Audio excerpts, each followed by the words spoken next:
right, hey you guys, and welcome back to Taking Flight with me. My name is Mike Rocket Blackstone. Today is the 20th of February, 2025, and we've got some new developments in aviation I'd like to talk to you about today. The first one is going to be regarding the incident regarding Endeavor 4819 on the 17th of February, 2025, involving a CRJ 900 in Delta colors. And wow, this incident in Toronto was pretty devastating. And I'd like to go through, I looked at some of the other providers that have come up with some reports on this thing and got some thoughts of my own that I'd like to add. And, you know, we're just trying to get this right. So, you know, after 40 plus years of flying airplanes, you know, when I watch something, maybe I see something a little bit different than somebody else who's flown, you know, different types of equipment. So, you know, these are just my opinions. You know, these are not the end all be all, but they certainly reflect what I feel to be contributing factors. And this is one of those deals that we're seeing the video. So this is the actual incident. We're not just taking a look at, you know, an incident and trying to figure out what happened after the fact. If you didn't see it, you wouldn't be able to say anything other than let's wait for the cockpit voice recorders. And in this incident, luckily, no one was killed, which is fantastic. It says a lot about the procedures for evacuation, and hats off to the Delta flight attendant crews that did an amazing job getting the people out of an aircraft from an inverted position, which I've never seen before. So that's a first in my mind of an airliner resulting in an upside down landing followed by a barrel roll on landing, essentially to the right there. We'll take a look at the video and I'll go through my thoughts on it. Here it is. Here, and take a look at it.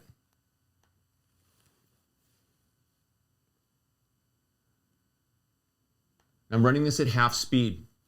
So you can see what appeared to be a stabilized approach, but a higher rate of descent here. The right wing is down due to the crosswind conditions, which we'll talk about in a minute. There's blowing snow going across the runway and essentially no flare. Just whatever descent rate they had coming across the threshold, maintained that, came all the way in and put the right main into the concrete, followed by the right wing making contact with the runway, and fireball, like literally set that fuel on fire in the right wing. Once that right wing separated and came off, the landing gear was removed from the airplane, because the landing gear is attached to the wing, of course, like to the spar, and with the left wing still producing lift. After that level of an impact, the spoilers obviously did not deploy. That left wing still flying caused the airplane to roll to the right and end up in an inverted position. So, wow, you know, so I look at this thing and I think about what these 76 passengers and 4 crew had to contend with landing on runway 23 that day. The winds were 270. At 23, gusting to 33. And the tower said something like side bumping on the glide path would be an issue. I've never heard a tower say anything about what side bumping on the glide path. In my mind, what he's trying to say is the glide slope data that you may be receiving may not be valid or be intermittent. So in other words, when they're coming into land, their glide slope, which is normally depicted in our airplane, the plane that I fly with, a localizer is a vertical line, and a glide slope, the glide path, the lateral deviations is with the vertical, and the vertical deviations is with the horizontal. That maybe those would be flopping around a little bit. They'd bump up and down maybe. So you should disregard some of your glide path guidance during the final phase of this thing. As you get in close to the runway, if that thing goes up or down, don't chase it, I think is what he was trying to say, because there was an aircraft holding short, which ends up being the aircraft, apparently, possibly, in my opinion, that filmed the landing from the north side. So If we take a look at the airport diagram here, I will show you what it looks like at the airport. And it's kind of an interesting runway because runway 23 has a displaced threshold. The airport diagram for Toronto has a runway 23, which is a magnetic heading of 237 degrees, and the wind was 270. So as you pull up the wind direction calculator, which I'll show you here, the wind direction of 270, 21 or 22 plus 33 knots of wind gusts on the runway heading of 230 gives you a 25 knot headwind component and a 21 knot gusting to 21 knots, so like 17 to 21 knots of crosswind component, well within the capability of the CRJ. Okay, but what is the proper approach speed for an airplane in this type of windy conditions? Now, assuming that they know how to do crosswind landings. Okay, so let me talk about crosswind landings. I think that this is something that we all should refresh as we fly these airplanes. Let me take this thing off here for you. This is our simulated RJ. This is a Super 80 that is in AirCal colors, but basically same shape as the RJ. Okay, the CRJ 900 is a big airplane. This thing holds 76 passengers and 4 crews. So this is an 80-seat airplane. It's a little smaller than a Super 80. And the approach speed, I believe, would probably be somewhere around 115 knots, let's say. What do you do with a wind of 23 knots gusting to 33? Okay, so let's say your ref speed is 115. I'm pulling this number out of the air. Correct me if I'm wrong. I don't know what the landing weight of the airplane was because that's what drives the ref speed. So the landing speed. So what's the target speed that this airplane is shooting for? And it depends on the flaps that you have out. So in the airplane that I fly, we have choices. So we would have a 30-degree option and a triple, or a 25-degree option. And in strong gusty winds, and I have nice long runway, I'd opt for the less flap. I would opt for a 25 flap versus a 30 flap for my landing choice, my wind choice. So I'd have a little more speed and a little bit more margin for error if the wind cuts out. I want to be flatter, less drag, and able to power through it and go around if I need to, right? So always in the back of our mind, we have go around as our number one choice. If things start to go sideways, literally and figuratively, we power up and we fly away from the ground, and we would brief this prior to the arrival. If this thing goes bad and we don't like what we see at any time during the approach, we're going to go around. We're going to say, go around toga, flaps 20, which is an R plane. That's the go around flap. Go around toga, flaps 20, positive rate, get the thing climbing away from the ground, positive rate, gear up, set missed approach altitude. That's what we would do. And that's what they would do in any airplane. All right, so you're prepped in your mind to do a go around. And things go bad. Well, things were going bad on this thing. But why? And why was it allowed to go so far? So the first thing that comes to my mind is, were they flying the right speed? Okay.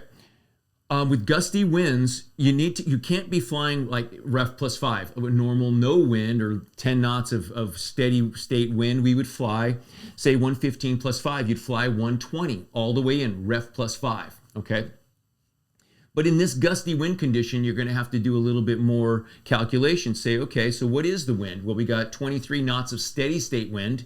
So we would take half that wind and call it 13, and then add all the gusts. So another 10 knots for the gust. So 23 to 33 is another 10. So that's 23 knots, but we have a maximum of, say, 20. So we would go 115 knots plus 20 knots would be 135, and you'd have a higher ref speed to compensate for the gusty winds, which are coming and going. If you've ever flown in any winds, you feel the plane bouncing around and it's flopping around. And the nose of the aircraft always wants to point into the wind. So the runway heading is 230, but the wind is 270. So it's from the right about 30 degrees off the nose, right? So 230, 240, 250, 260, 270, so 40 degrees off the right is where the wind is. So the nose wants to cock into the wind like a weather vane. Okay, so basically the plane is a weather vane. You have to take yourself back to the days of Orville and Wilbur Wright. Okay, in the old days, they would only land airplanes straight into the wind. They would land in an airfield, literally a field of grass. There would be a windsock out there pointing where the wind is catching the wind and pointing the windsock. So wherever the mouth is pointing, they would line up and they would land this thing straight into the wind every time. Okay, we created crosswinds by the fact of putting concrete on specific headings. And now when the wind is different than that, you've got this built-in crosswind, which is kind of the enemy of the airplane, okay? It's the enemy of the tail dragger, and it's the enemy of the airplane. It's hard on the airplane. If you think about what's happening, if you land in a crosswind and you go ahead and just let the plane land, what we call a crab, we're allowing the nose to point into the wind, but the concrete is in a different heading, and you went ahead and just landed it crooked like that. Imagine the load that you apply to the wheels as you touch down crooked, as you allow the rubber to grab the concrete, and as you try to straighten the airplane out to the new runway heading after touchdown, a tremendous amount of side load is applied to the landing gear, okay? That's in a normal crab landing with this very little descent rate. What you see in this incident in Toronto is a very high descent rate. And they may have had this, whatever they call that, side bumping. I'm not sure what that meant. I think he probably meant a different word that came out, but it got translated to side bumping. We'll find out what it is later when they do the official report. But did they have a glide path issue? And did they follow that glide path more than they should have? Were they actually forcing the plane to follow the possibly erroneous or bouncy or bumpy or whatever glide path that they were doing? And did they fly that in? And then did they get a high enough sink rate that they didn't see the descent rate being excessive, and with the blowing snow across the runway didn't judge the height? Okay, when you fly little airplanes that fly low to the ground, you sense the height above ground better. When you fly bigger airplanes, like I'm flying now, in the triple, the nose is way in the air. I mean, the nose is probably 50 feet in the air when the wheels are touching. So knowing where the wheels are is important. And that's kind of like, knowing where your wingtips are. Even though we can't see the wingtip from the cockpit, we can't see it. We need to know where it is and how high above the ground it is, or should be, in our mind to be able to estimate situationally where our aircraft is over the ground. When we get close to the ground, we need to straighten the airplane out and force the airplane to be squared up with the concrete. In other words, the wheels have to be aligned with the runway heading. Does that make sense? So we cannot land it crooked, which it looked to me like they were crooked also. But then at the very last second, it appeared they put the aileron down. They put the wing down. So they rolled in some yoke, some right stick, because the wind was from the right, which would be appropriate. But doing that earlier, so let's say you have a 17 knot crosswind, and at 500 feet, you put in enough aileron to stop the drift so that the wind is no longer allowing you to push across the center line of the runway. So we put just enough right aileron in to stop the drift, and we have to put in enough left pedal to straighten it out. So right wing down to stop the drift, and left rudder in to make the wheels go straight down the concrete. We call this a slip, okay? Forward slip. So wing down, top rudder. You put the left rudder in to straighten the nose, the right wing down to stop the drift. And when you put the airplane in this higher drag configuration, the power has to come up to compensate for the higher drag. And what about our rev speed? We need to be 135 knots, right? So at 135 knots, now we're jockeying the throttles to go after the speed. And with this higher drag profile, we're going to have a little more power in. And if the auto throttles aren't keeping up with it, I don't know what the auto throttles are like in the CRJ. Then the triple, they're fantastic. They do a great job. If I put in a number, they're going to go after the speed, do a really good job, and I would be there to make sure it does it. But if it doesn't, if it starts to pull back, say we get a sudden decrease in wind, the power is going to want to come up. If I see a trend line where this airplane is starting to lose speed and I start to notice that this airplane is decelerating, I would be ahead of the auto throttle and pushing the throttle up to make sure it isn't allowed to roll back. What we don't want to have is a situation where we're too slow, where the speed, suddenly the wind dies off. Let's say it goes from 33 knots to 15, okay? Or 13, right? So we lost 20 knots of speed. If we were at 115 and we lost 20 knots of speed, oh man, now we're way below ref, and that's going to increase my rate of descent, and I don't have enough energy on the airplane to stop the descent. So I don't know that that's what happened here, and we will find out later. But if you allow the airplane to fly slow in gusty winds and the wind suddenly dies, that's the nature of gusty winds. If the wind suddenly dies, you've got to come way up on the power. So we start with the speed that's higher to compensate for if the wind dies, I've got 20 knots. So if the wind died and I was at 135 and I lost 20 knots, I'm back to my 115 again. You see, push the power up. Oh man, that's a little slow. I got it under control though. Let's land. Or whoa, it rolled back faster and I'm at 110 now. Man, I'm not liking this. Go around, toga flaps 20, positive rig gear up. We go around, right? So we didn't see any of that here, right? Now let's take a look at the landing gear of the CRJ and compare it to something a little more robust. Okay, let's go to here. This is the CRJ landing gear. Okay. You can see it's got a straight cylinder, and this is like the fork. So that basically allows that thing to extend. Okay, like a 4x4 truck. Okay, so take a look at that landing gear. This is the wing. It's a low wing airplane. This is pretty low. So you could, you walk underneath this airplane, you're going to find yourself ducking. The wing is right there. This landing gear isn't very tall. These wheels are not huge. We are talking about a straight landing gear strut, okay? And it absorbs the energy straight vertically. So to get good landings in the RJ, you've got to have, this is very similar to like a 737, you've got to have a very flat and low sink rate to get a nice landing out of this thing. Why did they land so short? And when I look at the runway, I can see that it's a displaced threshold. When you see these arrows prior to the threshold, prior to the end of the runway, we're not allowed to land in the arrows prior to the end of the runway for runway 23.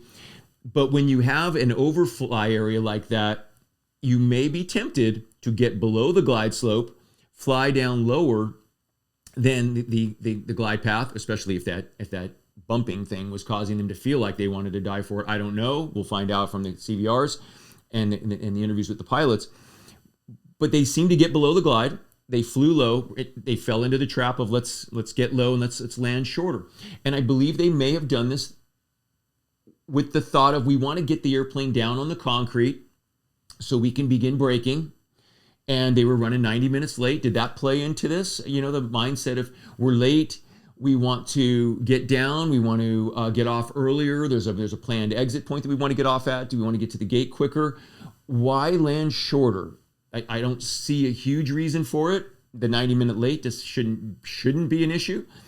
Sometimes it could be for tight operations that are trying to stay on schedule. I don't know what pressure they have there at Endeavor, but that shouldn't have been an issue. Obviously, safety is paramount. They went low. They went short.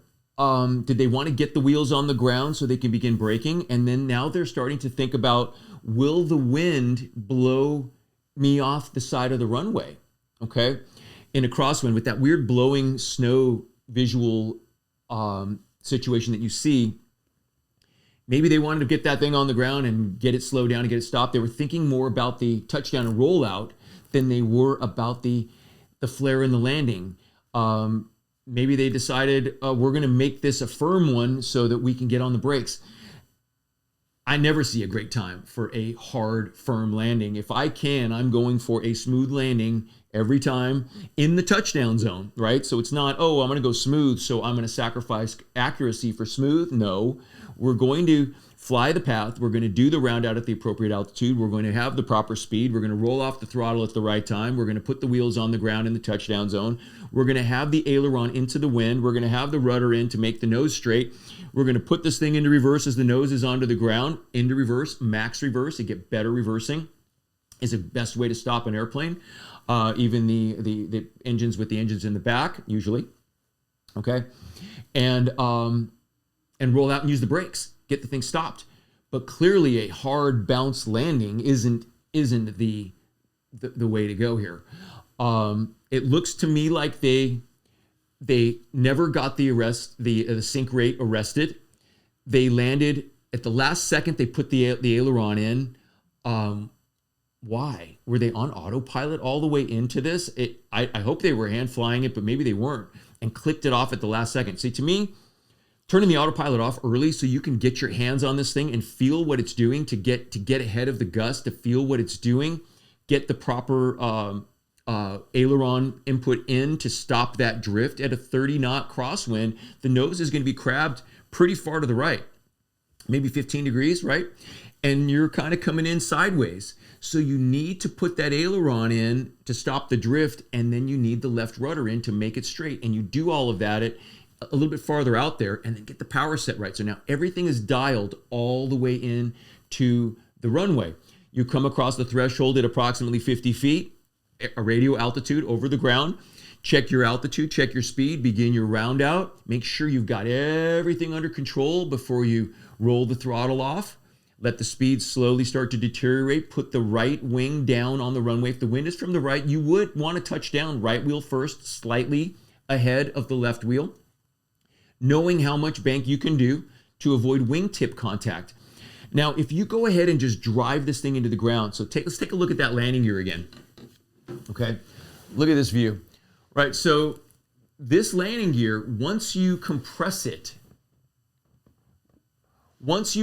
that gear all the way like a four-wheel drive off-road vehicle, and you compress that gear to where there's no more shiny on the strut. You drive that tire assembly on the lower arm all the way up into the tube of the upper portion of the strut. So now you've compressed the gear completely. Now you're going to apply the rest of that energy, that impact, straight into the wing assembly. So when I see this wing come off, I believe, I could be wrong here, I didn't design this airplane, so this could be totally not correct, but from what I see from a high energy in excess of 1,000 feet per minute, that's the last known number. It could have been higher, maybe it was lower, but the aircraft is designed, I looked this up on the internet, for about 2.5 Gs. And you think, oh my gosh, 2.5 Gs, that sounds like kind of a lot. I've been pulling Gs for years. 4.5, 5 Gs is well within the capability of a human being. And if you felt 4 Gs suddenly, you'd be like, oh, how many was that? And they'd be like, oh, that was a 8 G impact. You don't really realize how many Gs that you put on yourself with impacts. Say you were a boxer and you got hit by Mike Tyson. You could measure the amount of energy deployed to your face by something like Mike Tyson and measure how many Gs you took. And I assure you, way, way, way more than 2.5 Gs. You might be getting like a 15 or G impact to your face from an impact like that.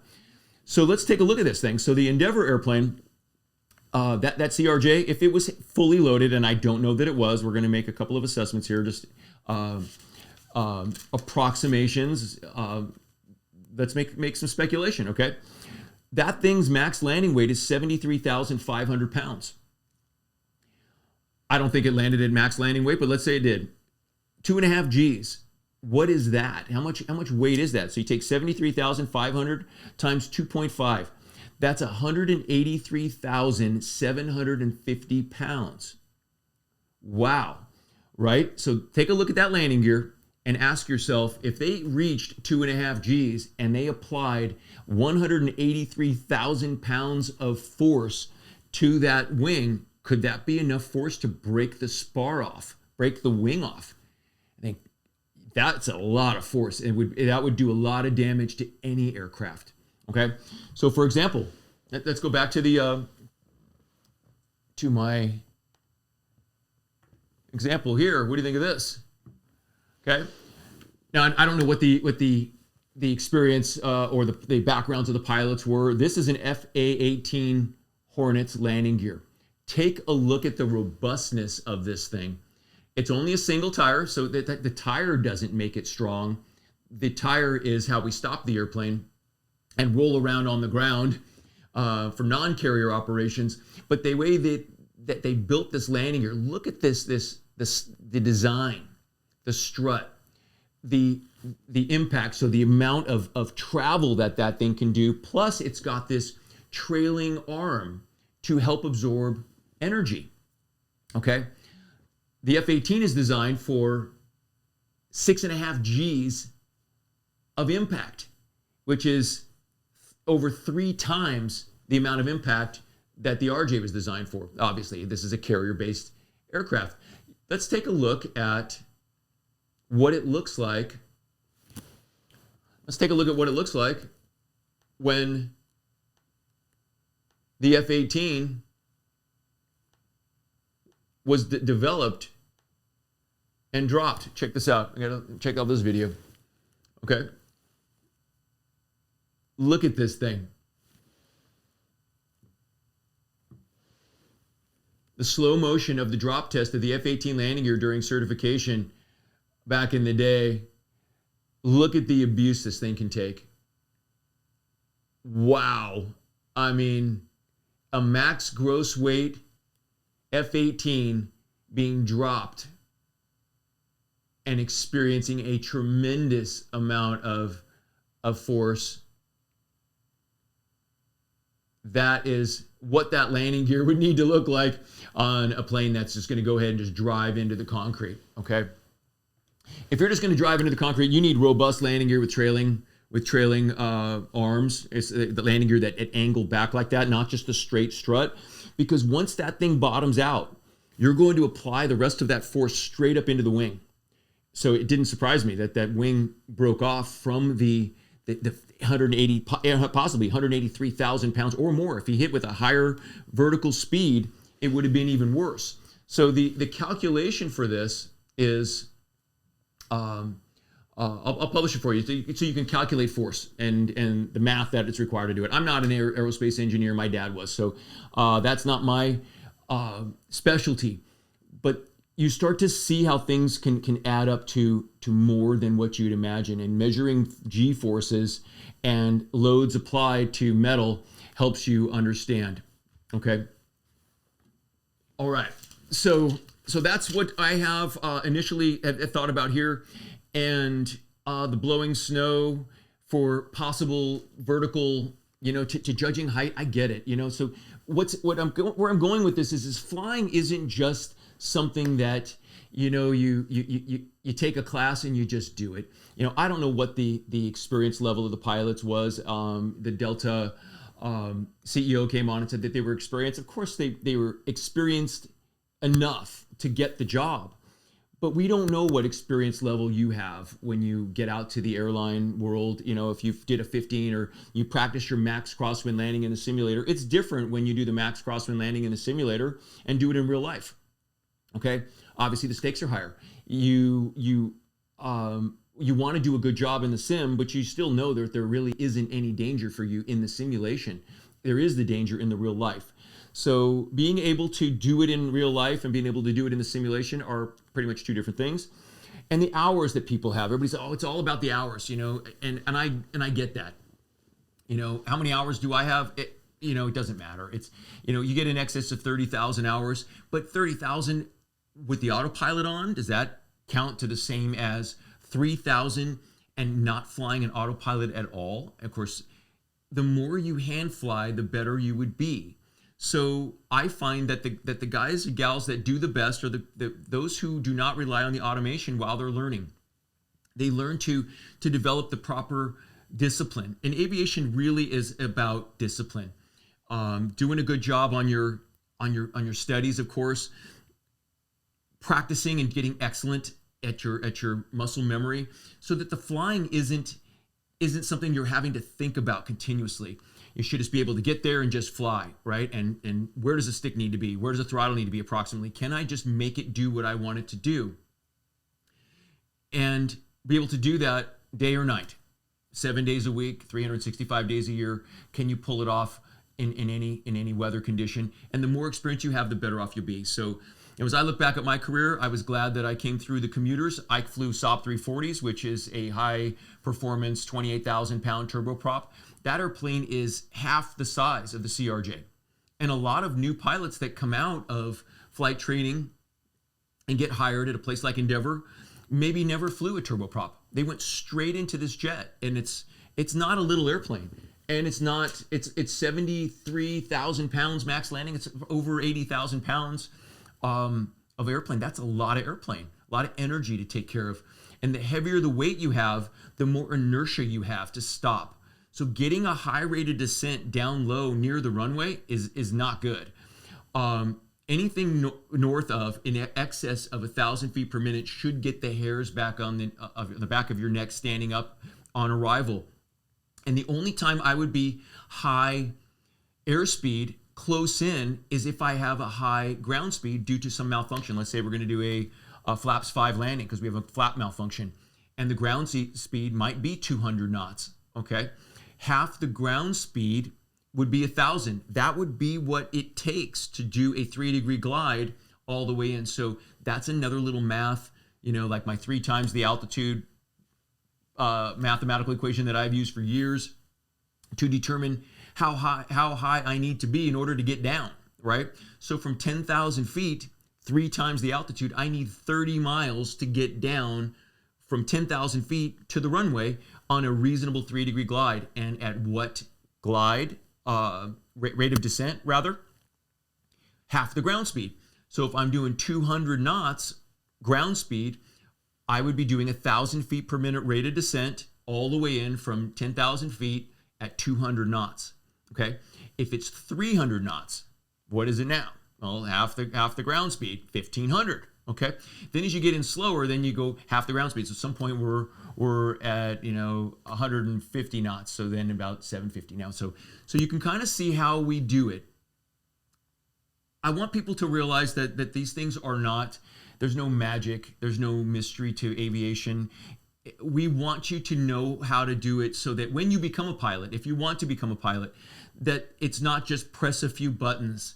I know that a lot of people think that aviation is press a few buttons and we're getting paid to watch the autopilot fly. And that is true during the cruise phase, okay? Now, when I fly a 10-hour flight, do I fly for 10 hours with the autopilot off? No, of course not. So as you get to that level that I'm at, and you only fly the first portion, the takeoff and the landing, how much of that takeoff and landing do you really do? And it depends on the weather. And in my case, if the weather's great, I want to fly that thing all the way up to 28,000 feet. We're required to have the autopilot on above 29.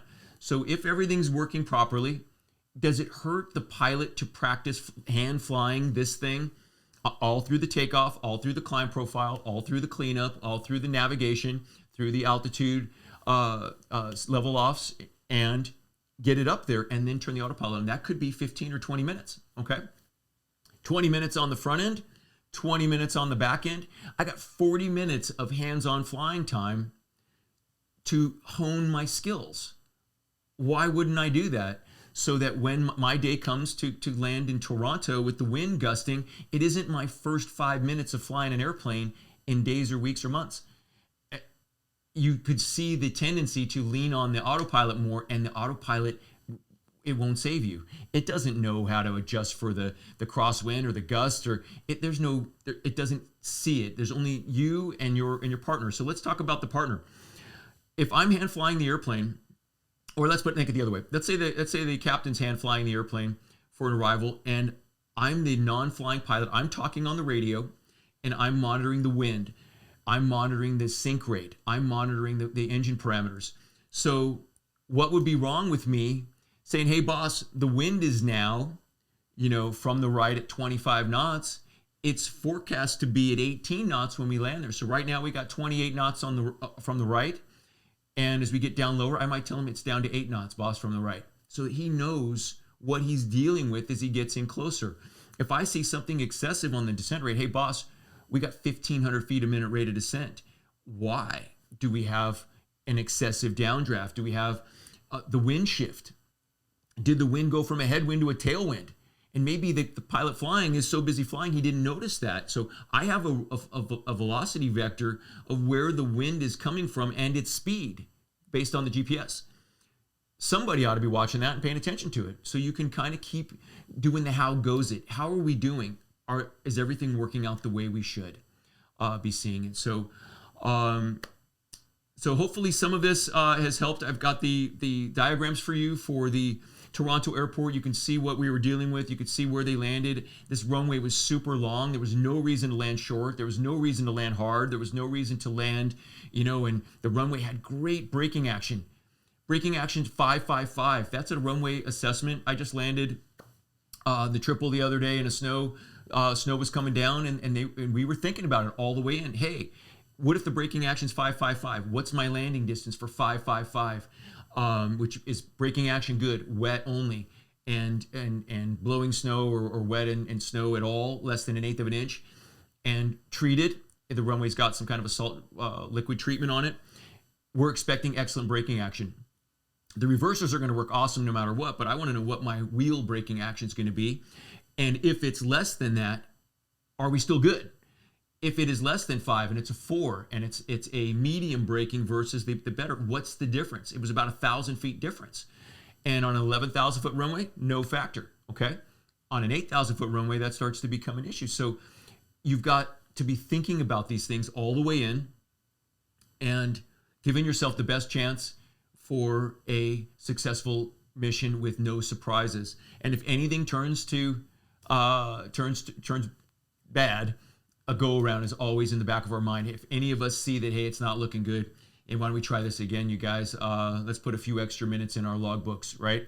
Go around, flaps 20, toga, positive rate, gear up, right? So that's where I'm at. I hope you can learn something from this. I don't want to, say that anybody's getting anything else different. We're just different, experience levels of these pilots. We do know that there is a pilot shortage. We do know that there is a high turnover and everybody's struggling to keep qualified people in the seats. Are we doing a good job at training guys or gals in the lower levels at the flight schools? We teaching them about these basics, Orville and Wilbur, tail dragger, crosswind landings. This is the way you got to do it. It's not really optional. And to teach those stick and rudder piloting skills, we doing a good job there? Are we doing a good job in the hiring? We making sure that people have the right mental state and qualifications and passion for aviation? Or are they just there because they wanted to get a paycheck? And if this isn't your passion and you don't love it the way you need to love it to do a great job at the highest levels, it requires dedication and commitment. It isn't for everybody. So if you don't have that passion, I say, there's plenty of other careers that make a great living that don't require you to have passion like aviation does, because the price of a mistake in this industry is just so high. So I want to encourage you, if you've got it, stick with it, do a good job, hone those skills, be a great pilot, be a great aviator, hold yourself to a higher standard because no one else will care about it more than you. And when you see your partner in the cockpit making an error, it's your job to help them out in a gentle, caring way. Hey, boss, hey, we're slow. Hey, boss, we need a little bit of this. Hey, the wind's from the right. If you don't see something happening or it's not looking right, say something, because you will arrive to the accident site at the same exact moment. It's never a good idea to hope that the other guy or gal's got it. There has been a time or two where I've had to help another pilot, and there's been a time or two that they've helped me. Back when I flew the SOP 340, I landed at Boston in the SOP 340, pulled that thing into reverse. I had asymmetrical spool up. In other words, it went into reverse at slightly different rate. One side came up quicker, and I had an asymmetrical reversing, and the plane was going to go sideways down the runway at Boston. And the captain says, I got it. Put it out of reverse, kicked it straight. I'm like, wow, boss, what happened? And why did it do that? He said, when you land on an icy runway, easy on the reversing. I thought, wow, thank you for telling me that, because I can use that method all day long on a dry runway. I cannot use that method on a slippery, snow-covered, wet runway. Thank you. I'm glad there was a great guy there that got me out of it. And another time happened with me in a driving rainstorm in a 737. We were lined up on a runway in Dallas in heavy rain conditions, where we were going to land well to the right of center line and possibly with the nose wheel to the right edge of the runway. And we got down where I could see that clearly the visual cues that the captain had were not lined up on the center line, but on my side of the concrete. If we would have kept going, we would have landed with the right wheel in the dirt. And as we got in close, I said, hey, boss, let me help you. I've got it. I'll bring you back to the center line. I landed the airplane, got it under control, got it to where we turned off. And we know what I got? Hey, thanks a lot. I didn't see that. Thank you. So we help each other. That's what it's about. Keeping it safe. We don't want to be heroes out there. We just want to get the mission done, be as safe as possible, and do a good job. So be safe out there, you guys. Keep flying. I know everybody's a little worried about, these incidences that happen.